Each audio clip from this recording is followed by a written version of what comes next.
ever keep. A tower of electrope piercing a perpetual shroud of storm clouds. Occupying the 9th level of this 12-tiered structure is a residential district called Solution 9.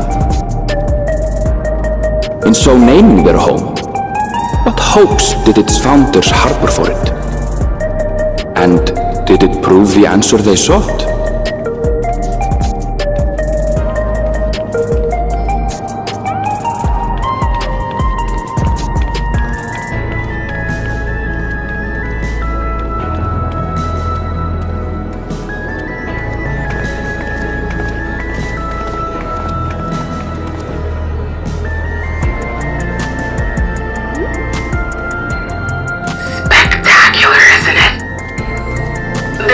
Districts throughout the tower, including industrial ones, but Solution 9 is the largest.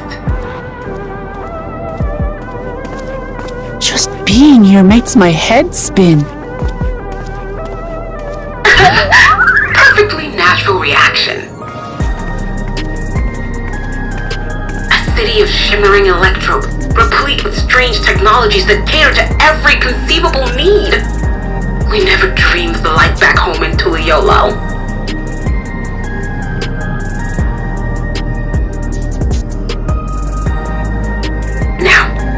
While I go and explain the situation to those in the back room, why not take a moment to explore? I believe lived experiences are far more educational than dry explanations. And you want to know more about Sphina's Zoologist Dominion, do you not?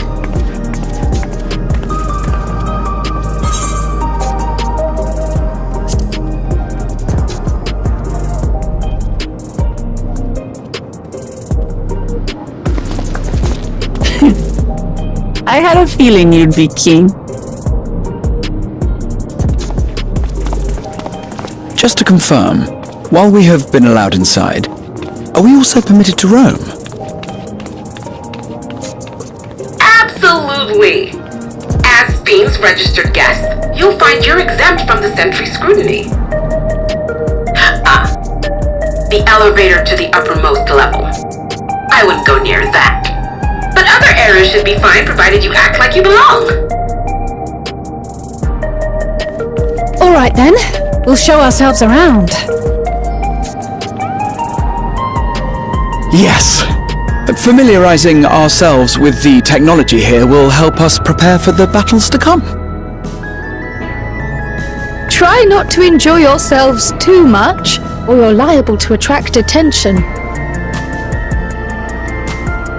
Once you've explored to your satisfaction, come to the entrance to True View in the eastern sector. The way from there is a little complicated, so I'll send someone to guide you. Understood. We'll see you later.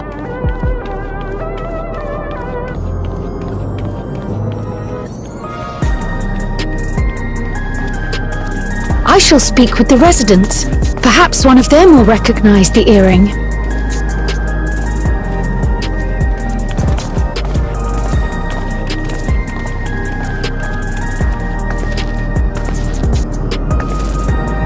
What's with this place? How can this all be the inside of a tower? So, what aren't you telling me? Where are you? That I can't reveal yet. Precautions, you understand. Just know that I'm safe.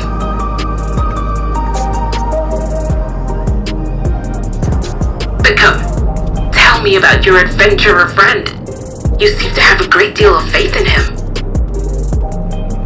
You must have been through a lot together.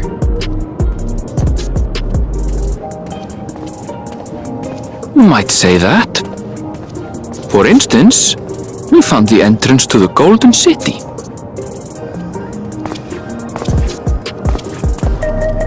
Wait, what? You did? Eleanor Spear, why didn't you mention this sooner?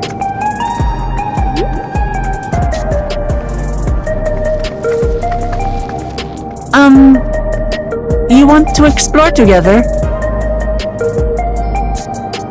It's not that I'm scared or anything. Everything is just so different from home is all.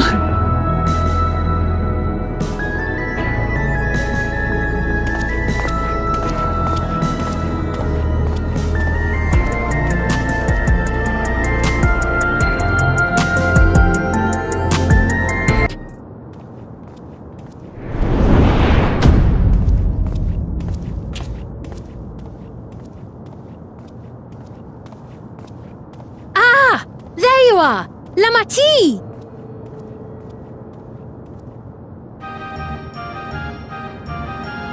Sphene! I was worried you might have had trouble at the checkpoint, but I see everything went according to plan. Well, that's thanks to you.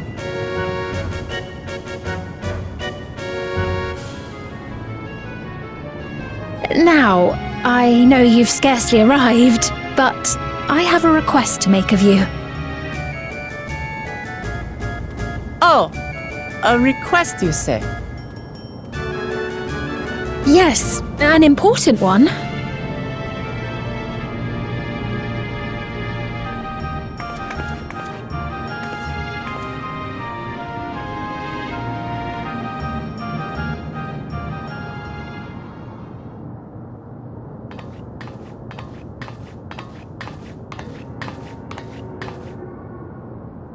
I'll say it plain. I want you to make peace with Zoralja. What? I thought you said you weren't on his side. We have come no closer to seeing eye to eye, nor do I condone his methods. Be that as it may, I don't want you to fight him. I don't want you to regret a decision made in anger and haste. Unequipped with regulators as you are, the risk is too great. I appreciate your concern, but you asked the impossible. Zoralja murdered our father. His minions slaughtered our countrymen. He will never renounce his war. As vow of resolve, it falls to me to stop him. I know you love your people too, and so you must understand how I feel. Why I cannot, will not back down.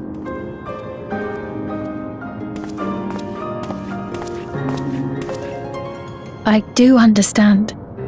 All too well. Let me say only this, then. Zoralja will use any means to win. If you would protect your people, return to them at once and prepare.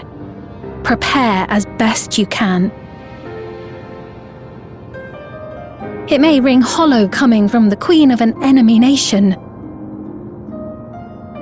But, unlike me, you still have the power to determine your own fate.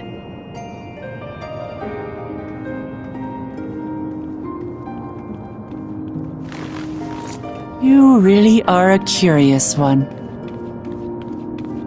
Look, you needn't worry for us. We have dependable comrades holding the fort in Tulihyolal. They'll keep everyone safe, so we can devote our attention to affairs here. Please.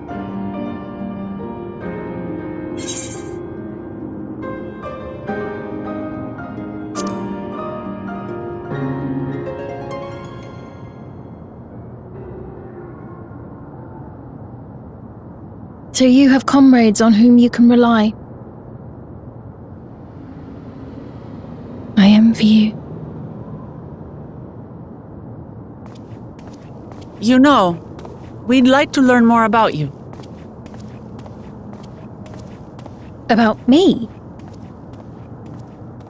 To be frank, we're still not sure whether or not you're trustworthy.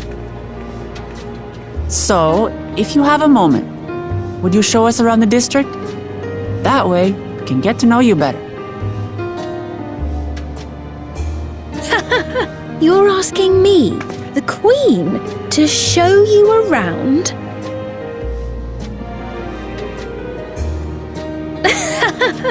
Oh, but I jest. I'm flattered that you've taken an interest in me. Very well, I shall be your guide. You're my guests, after all, and teaching you about my realm would be a pleasure in and of itself. If you like, I can introduce you to my citizens too. I consider them family, as you do yours. By all means, we're in your capable hands. That you are. This will be an enjoyable and enlightening tour, I promise.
Strange contraptions everywhere you look. What's that?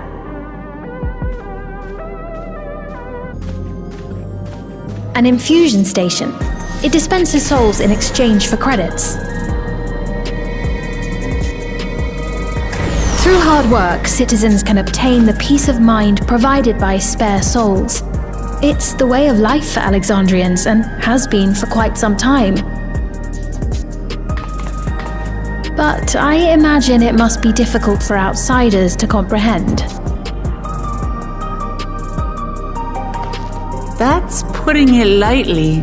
To be honest, it sounds disturbing.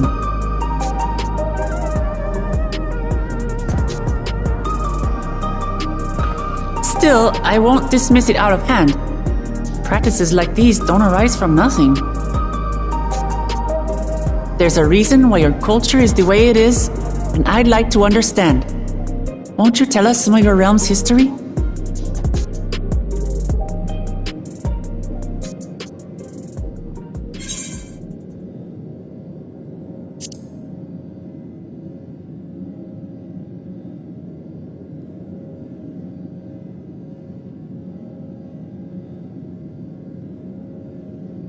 Very well.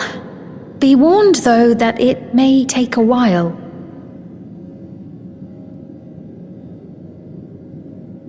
In the distant past, over 1,000 years ago, it's said, lightning energy began to swell in our world. According to ancient records that date back around 8 centuries, the rainy season spanned a quarter of the year, during which time severe thunderstorms ravaged the land. 4 centuries later, this season had lengthened to nearly half the year. The trend continued, with our ancestors spending longer and longer languishing beneath storm clouds. Crops failed and livestock starved.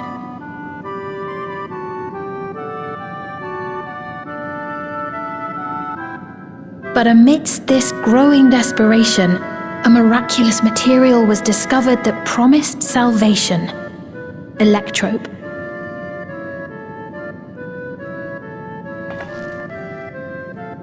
The stuff that's used everywhere here.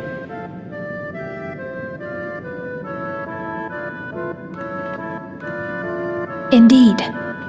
One day, when out inspecting a forest after lightning had caused a fire, a villager came upon a curious black ore none had seen before. Testing revealed that the ore possessed a singular property. It could store lightning and convert it to other energies. In that instant, the scourge of endless storms became a blessing. Dubbed electrope, the ore found use in myriad inventions and dramatically improved people's lives. So much so, in fact, that all nations soon became dependent upon it, despite the difficulty of obtaining it in quantity. Supply was chronically scarce, and when nations couldn't meet their needs with their own deposits, some resorted to taking electrope from others. Fighting was isolated and sporadic, until electrope came to be used in warfare. First in the weaponry of invaders, then in the countermeasures of defenders, and then in every aspect of combat where an advantage might be had. This served only to exacerbate the ore shortage, leading to further escalation. Before long, the entire world was engulfed in a terrible war known as the Storm Surge.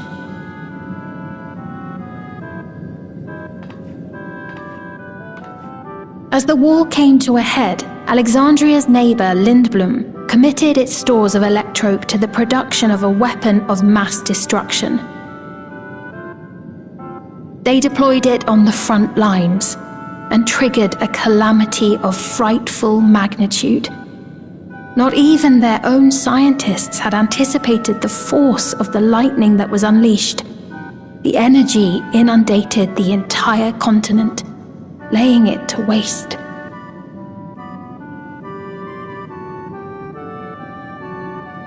So that's how your world came to be this way.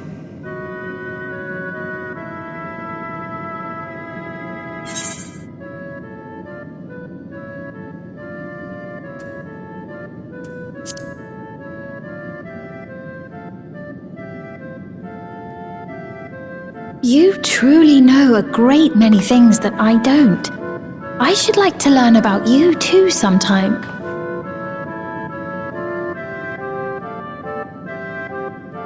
But to continue the tale, the people of Alexandria had already lost much to the war. They lost almost everything else to the Levin. Those who survived bore deep scars, tormented by the memory of loved ones taken too soon. Though they yet lived, the cruel spectre of death was with them always. Seeking a solution, our scientists turned once more to Electrope, and after extensive research, they developed the means to preserve memory and soul. Physical death isn't the end. So long as our memories endure, we may live on. This belief sustained us then, and it sustains us now, granting us comfort. That's quite a tale.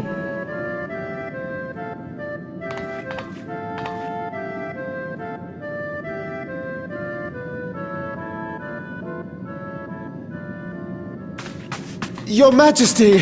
Help me! I beg you, help me! What's the matter? I've got no souls left.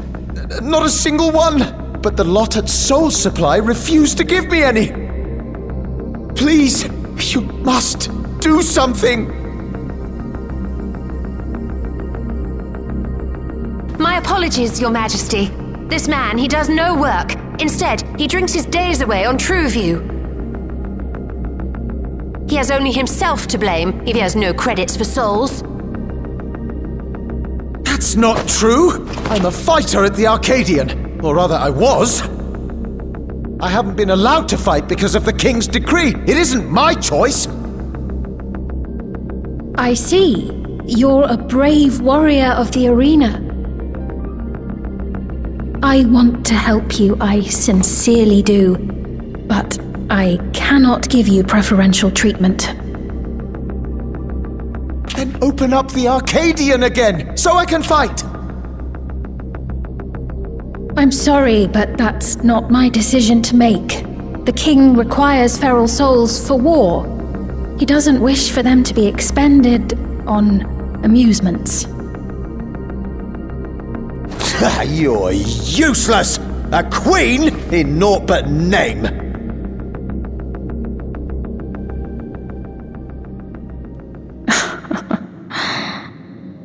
Insolent wretch! How dare you take that tone with Her Majesty? It's quite all right. Such things don't bother me, nor do I think ill of this man.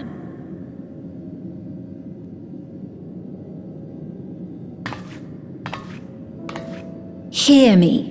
Though I cannot grant you a soul, I mean it when I say I want you to live.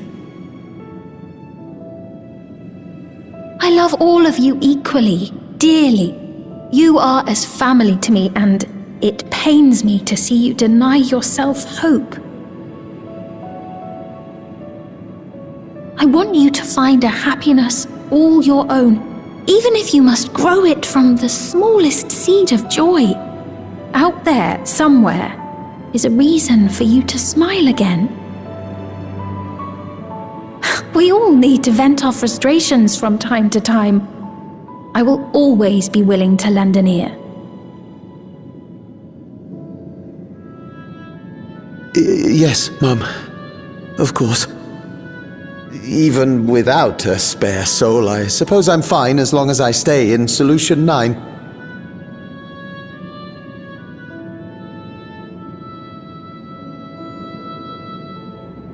I apologize for my rudeness. Good day to you.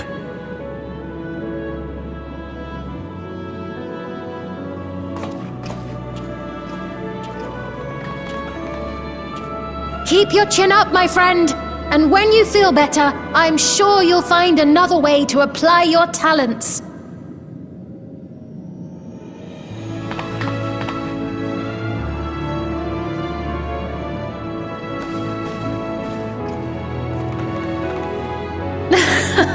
I'm sorry you had to see that. Let's keep moving, shall we?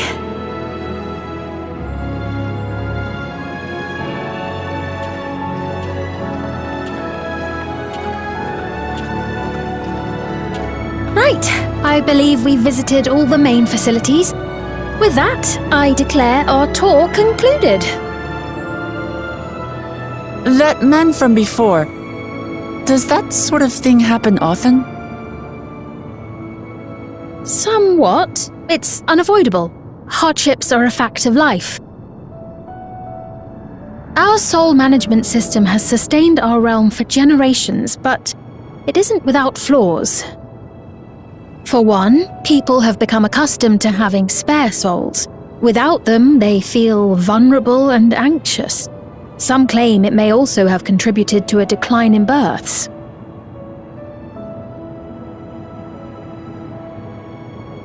Just thinking out loud, but would it be possible to do away with the system?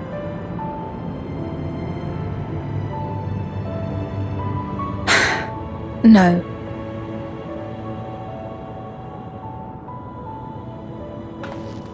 I know it isn't easy to change one's beliefs and way of life.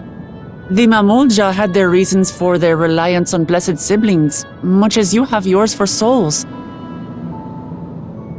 But if we defeated Zorolja, you'd be able to make all the decisions, right? Then we could work together to fix things, restore your realm to where it belongs, and see where we can go from there.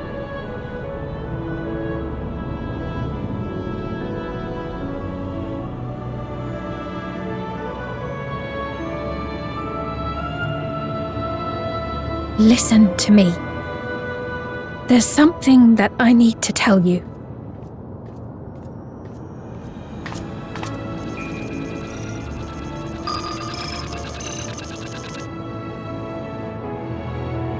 What is it?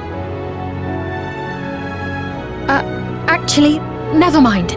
It's nothing of import. Well, it was lovely showing you around. Of course. Of course. Thanks so much for the tour. We've learned not only about your realm, but you as well. For now, our priority is Zorolja. But once we've dealt with him, perhaps I can return the favor and show you to Lihiolal. I'd like that very much.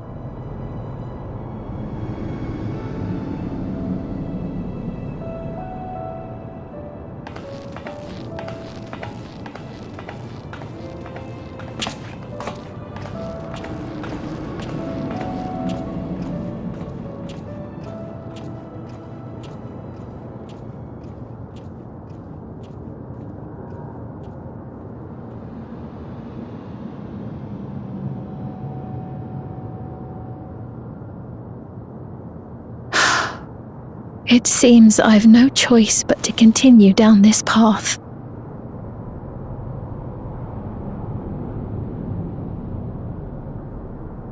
Forgive me, Vau Wuklamat, but I must disappoint you.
Wonderful! They're here!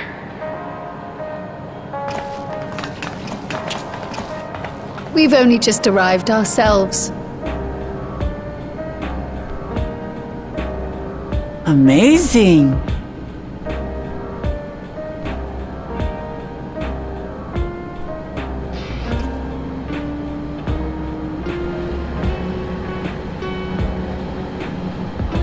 I bid you welcome to the back room. Oblivion's humble headquarters. A hideout tucked behind a drinking hole. Brings back memories, doesn't it?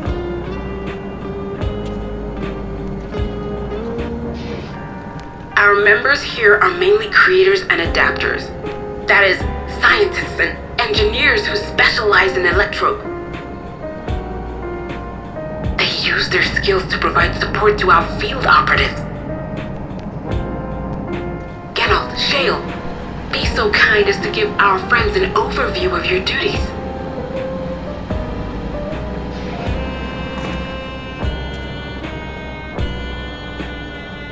Well, there's provisioning. Gotta have supplies to fight a good fight, ain't ya? Luckily, we got the tools to craft most of what we need. Gathering intelligence is another vital aspect of our work. Everkeep's core system is a veritable treasure trove of information. You just need to know how to get in and find it.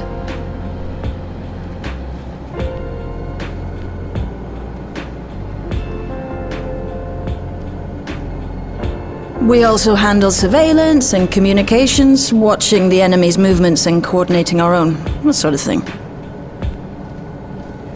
And among all our activities, we spend a fair bit of effort investigating preservation.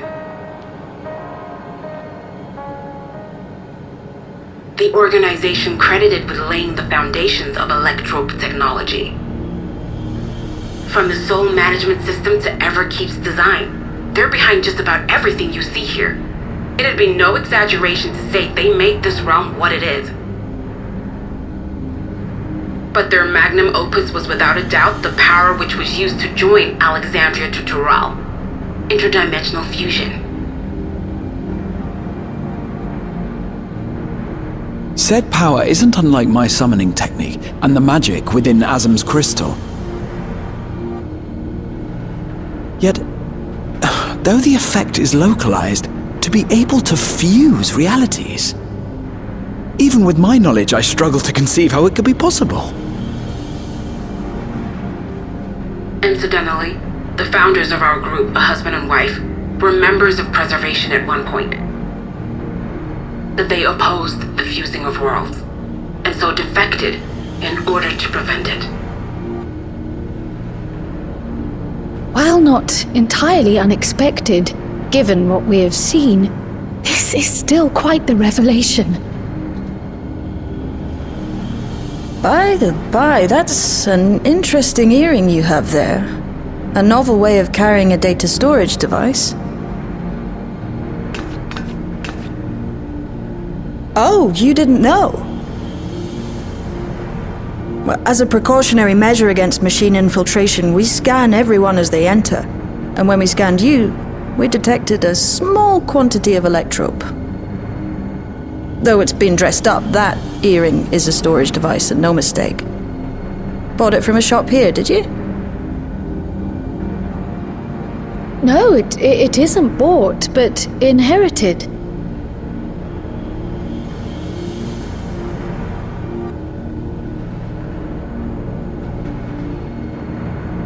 So these people sent you through the portal along with the earring? Do you know aught of them?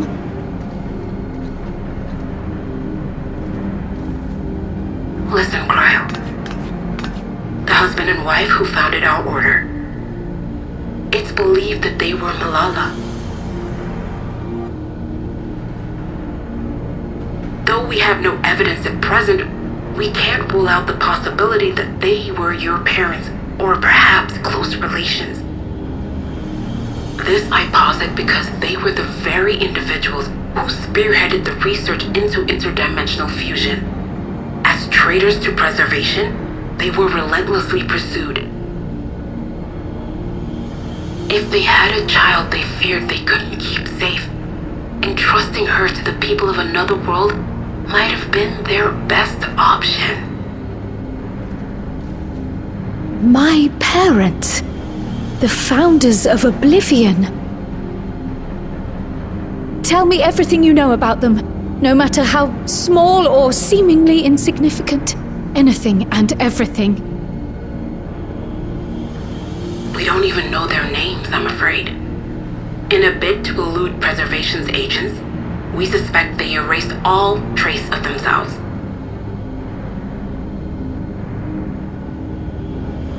I'm sorry we couldn't be of more help. If you're interested, though, you're welcome to review our accumulated data. Yes, please. As an individual and member of my order both, I wish to learn as much as possible. I should also like to peruse the data. Where the joining of realities is concerned, I may well be of service. Of course. Feel free to peruse to your heart's content. Thank you. If you like, I can examine your earring.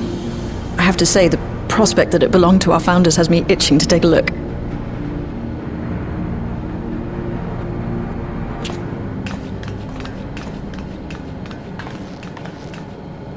I dare say we have enough eyes to pore over your records. Is there any other way we might be productive?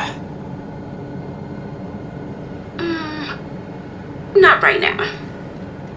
We're still waiting for Zoraljah to make the next move. In that case, Alice, would you mind accompanying me? Gladly.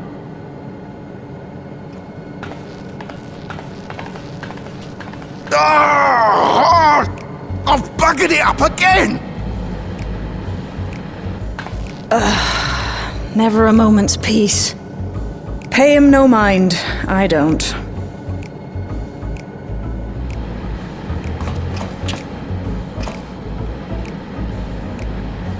Oi! You two there! One of you give me a hand, would you? Don't matter who. I just remembered I have matters to discuss with Shay.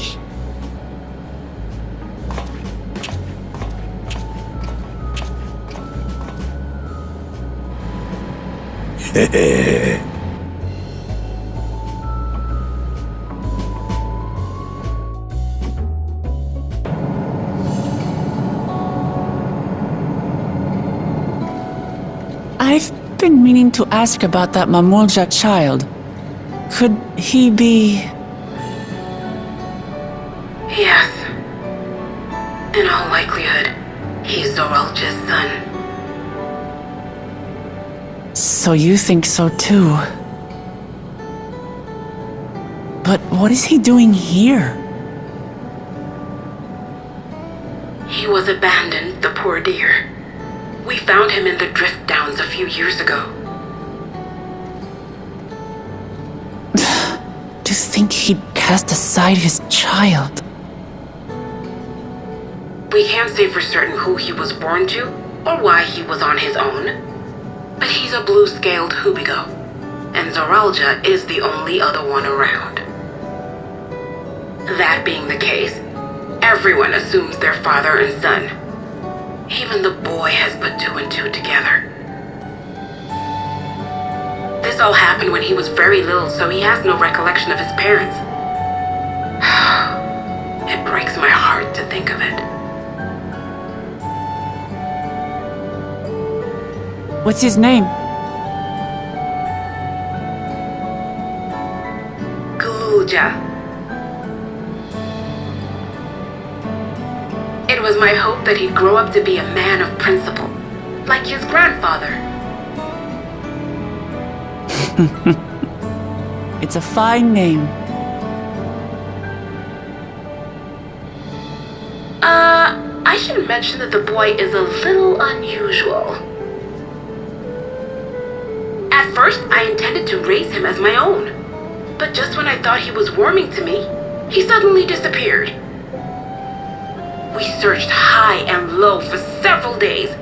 And where should he turn up? But in the wilds near Everkeep. What? It's a miracle he didn't fall prey to fiends. See? That's another unusual thing. Creatures don't seem to attack him. He could pick his way through the Thunder Yards as if he were on a stroll. On making inquiries, we learned that he had been living alone and receiving food from the people of the outskirts. This became something of a pattern. We track him down and bring him back, only for him to disappear again within a matter of days.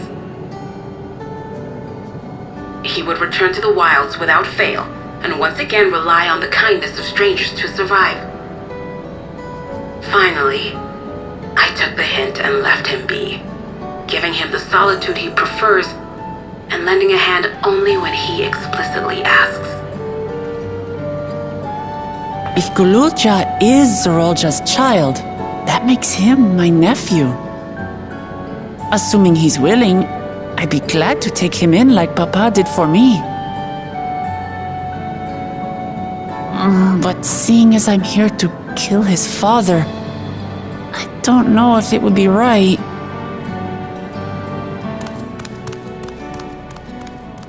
Who was that?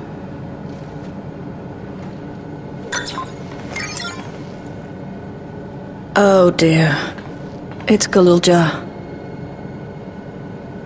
Don't tell me he heard everything.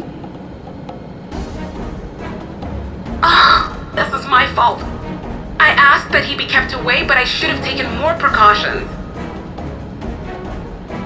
I'm going after him. I need to explain. Wait, Lamachi. I understand your haste, but it'd be best to coordinate a search. Kapkiwa, do you have any idea where he might go? There's no telling, I'm afraid. He could as easily be outside the tower as here in Solution 9. If those who can fight would search below, my mother and I will scour the district. Sounds like a plan. Let's get to it.